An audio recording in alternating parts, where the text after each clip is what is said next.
মহরমের ঠিক আগের দিন আমরা পৌঁছে গিয়েছিলাম হুগলির ইমামবাড়ায়। হুগলির ইমামবাড়া যা অবস্থিত হুগলির ব্যান্ডেলে। গিয়ে দেখলাম মহরমের প্রস্তুতি চলছে এবং বেশ সাজিয়েছে চারিদিকটা।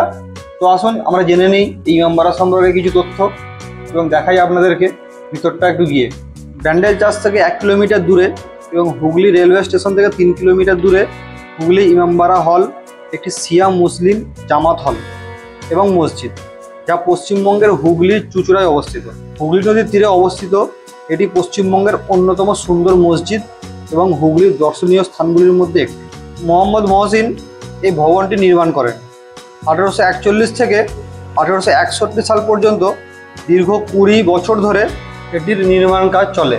এই স্থাপত্যের সবথেকে প্রশংসিত বিষয় হলো তার ঘড়ি, যা 58 ফুটেরও বেশি উঁচু টুইন টাওয়ারের মাঝখানে স্থাপিত এবং এতদিন হয়ে গেছে এখনও পর্যন্ত যা সঠিক সময় দেখিয়ে চলেছে।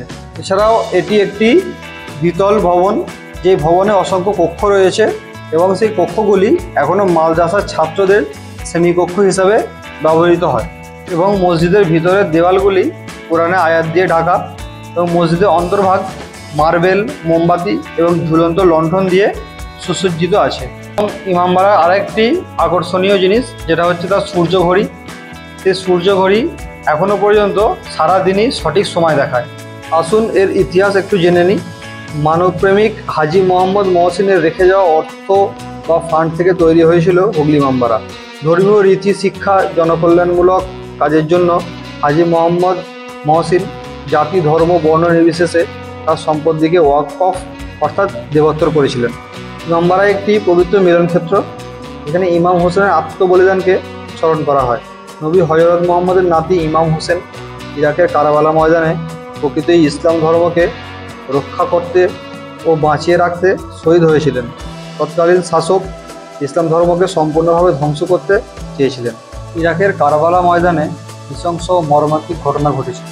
আরবি মহরম মাসে ইমাম হোসেন তার পরিবারের সদস্য ও অনুগামী মিলিয়ে 72 জন ইসলাম ধর্মকে ধ্বংস করতে চাওয়া শাসকদের সাথে আপোষ না করে মৃত্যুবরণ করেছিল।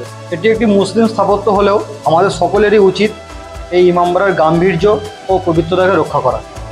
আজকের ভিডিওটি এখানেই শেষ করলাম।